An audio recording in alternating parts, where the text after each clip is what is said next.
வணக்கம் ஃப்ரெண்ட்ஸ். சேலம் பேர்லாண்ட்ஸில் இருக்கிற முருகன் கோயில் இது பாருங்கள். நான் செவ்வாய்க்கிழமை ஆனால் இந்த கோயிலுக்கு தான் வருவேன்.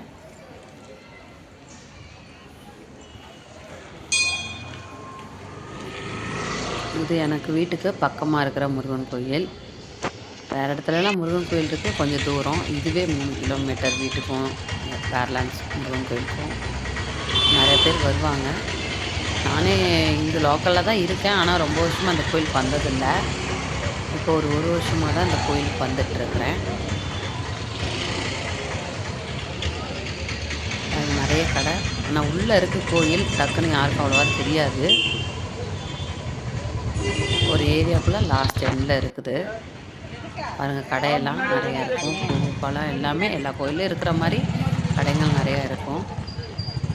ஆனால் இங்கே வேறு ஒரு விஷயம் என்னன்னா, இந்த பூ பழம் அர்ச்சனை தட்டு விற்கிற கடைங்களில் பால் பேக்கெட் விற்பாங்க. எதுக்கு பால் பேக்கெட்னால், அதை வீட்டுக்கு பூ வாங்கிட்டு போகிறதுக்கோ காஃபி போடுறதுக்கோ இல்லை, முருகனுக்கு அபிஷேகத்துக்குள்ள பால். அது காலையில் கோயிலுக்கு வரவங்க முருகனுக்கு அபிஷேகத்துக்காக பால் பேக்கெட் வாங்கிட்டு போயிட்டு அங்கே பாத்திரம் வச்சுருப்பாங்க. அந்த பாத்திரத்தில் ஊற்றிடுவோம். டெய்லியுமே காலையில் 11 மணிக்கு அபிஷேகம் நடக்கும், பால் அபிஷேகம். பால் ஒரு 1/2 லிட்டர் கொடுங்க. நெய் விளக்கு 2.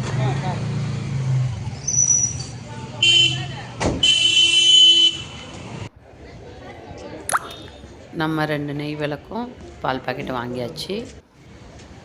போய் விளக்கு போட்டுட்டு, இதான் நான் விளக்கு போடுற இடம். விளக்கு போட்டுட்டு அபிஷேகத்துக்கு பால் ஊற்றிட்டு வரக்கூடிய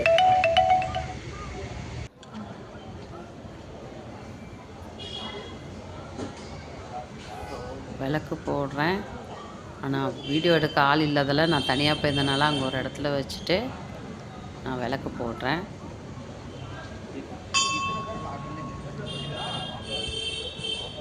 காற்று வேறு அடிக்குது, விளக்கு வேறு சீக்கிரம் பற்ற எரிய வைக்க முடியல. தீக்குச்சி வேறு அந்த நெய் நம்ம கையில் பட்டதில் சீக்கிரம் எரியவும் மாட்டேங்குது.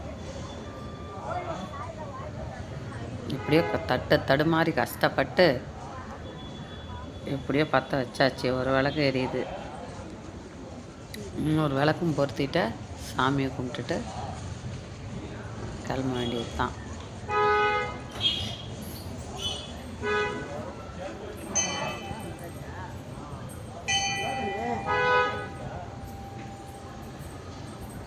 விளக்கு போடுறதுக்கு எவ்வளோ நேரம் பாருங்க. வேறு பக்கத்தில் இருக்கிறவங்க கால் மேலேயே போட்டேன் தீப்பெட்டி குச்சை.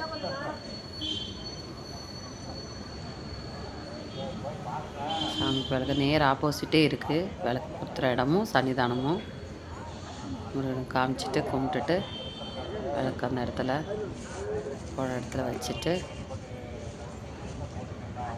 போக வேண்டியது தான்.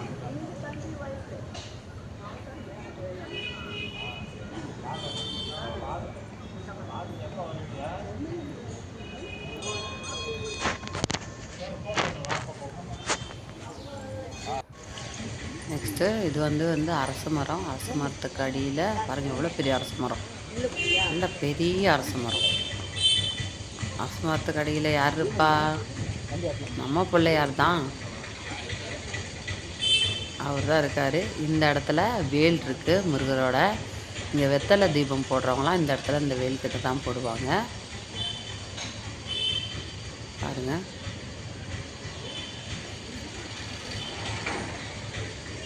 வாங்க போய் பிள்ளையாரை பார்க்கலாம். இங்கே என்னென்னா, இவருக்கு வந்து நம்மளே தண்ணி எடுத்துகிட்டு வந்து அபிஷேகம் பண்ணிவிட்டு எருக்கம்பூ மாலை அருகம்புல் மாலை போட்டு நம்மளே பூஜை பண்ணிக்கலாம். மரத்தை சுற்றி வந்தால் நாகம்மன் அவங்க சிலைகள்லாம் இருக்குது. அவங்களையும் ஒரு கும்பிட்டுட்டு அப்படியே ஒரு சுற்றி வந்துட்டு வாங்க முருகர்கிட்ட போகலாம். அவர் வேல்கிட்ட போனால் அங்கே எல்லோரும் உட்காந்து ஒவ்வொருத்தர் அந்த வெத்தலை தீபம் வச்சு போட்டு வணங்கிட்டு நேர் ஆப்போசிட்டே பார்த்திங்கன்னா கருவறை தான் இருக்கும் முருகரோட சன்னிதானம். இங்கேருந்து பார்த்தாலே தெரியும் நல்லா. அங்கே ஆளுங்க இருக்காங்க, ஆனால் கேமராவில் அவ்வளோவா தெரியாது, தெரிய மாட்டேங்கிறாரு. நம்ம கண்ணுக்கு தெரிகிற அளவு கூட ஃபோனில் தெரிய மாட்டேங்கிறாரு. அதை எடுக்கவும் கூடாது, உள்ளே போய் அங்கே போனால் எடுக்க முடியாது. அதனால மற்ற இடமெல்லாம் நான் காமிக்கிறேன். மயில், நம்ம முருகரோட வாகனம். அதில் பாருங்கள் முருகான்னு போட்டிருக்காங்க. நல்ல பெரிய கோயில் தான், ஆனால் ரொம்ப சாமிகள் இருக்க மாட்டாங்க. நவகிரகம், விநாயகர், முருகர், அவ்வளோதான். இந்த பக்கம் நவகிரகம் இருக்குது பாருங்கள். நவகிரகத்தை சுற்றி வராங்க. நேராக ஆப்போசிட்டு முருகர் சந்நிதி. இதுதாங்க நான் சொன்னால அபிஷேகத்துக்கு பால் ஊற்றி வைக்கிறது. நம்மளும் பால் ஊற்றிட்டோம். இந்த பாருங்கள், இப்படி பாத்திரத்தில் பேக்கெட்டை பிரித்து ஊற்றி வச்சுருவாங்க எல்லோரும். இந்த பாலை எடுத்து தான் அபிஷேகம் பண்ணுவாங்க. மதியம் 11 மணிக்கு அபிஷேகம் நடக்கும். காலையிலேருந்து வரவங்கலாம், ஆனால் அலங்காரம் பண்ணி இப்போ பூஜை நடந்துட்டு தான் இருக்குது. ஆனால் அந்த அபிஷேகன்றது அந்த மதியம் 11 மணிக்கு தான். ஆனால் எல்லோரும் வந்துட்டு அந்த பால் வாங்கி வாங்கி அந்த பாத்திரத்தில் ஊற்றிட்டு போயிடுவாங்க. அதை வச்சுட்டு அந்த டைமில் அபிஷேகம் பண்ணுவாங்க. இங்கே ஒரு பிள்ளையார் இருக்கார். இவரையும் கும்பிட்டுட்டு சுற்றி வந்து உட்காந்தாச்சு. பாருங்கள் கோயிலை. இன்றைக்கி கொஞ்சம் கூட்டம் கம்மி தான், ஆனால் அபிஷேக டைமில் கூட்டம் நிறையா இருக்கும். இந்த டைமில் காலையிலன்றதுனால கொஞ்சம் கூட்டம் கம்மி தான் வந்திருக்காங்க. ஏன்னா நல்ல கூட்டம் இருக்கும்.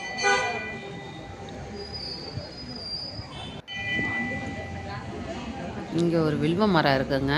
அந்த வில்வ மரத்துக்கு கீழே சின்னதாக லிங்கமும் நந்தி இருக்குது. அதையும் தண்ணி ஊற்றி அபிஷேகம் பண்ணுவாங்க. அபிஷேகம் பண்ணிட்டு கும்புறவங்க கும்பிட்டுட்டு அப்படியே சுற்றி வருவாங்க. இங்கே நவகிரகம். அப்படியே வாங்க நம்ம சிவனை பார்க்கலாம்.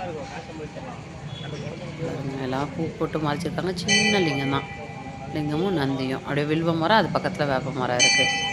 அதை அப்படியே சுற்றி பார்த்துட்டு வந்தாச்சு. கோயில் ஃபுல்லாக அவ்வளோதான்.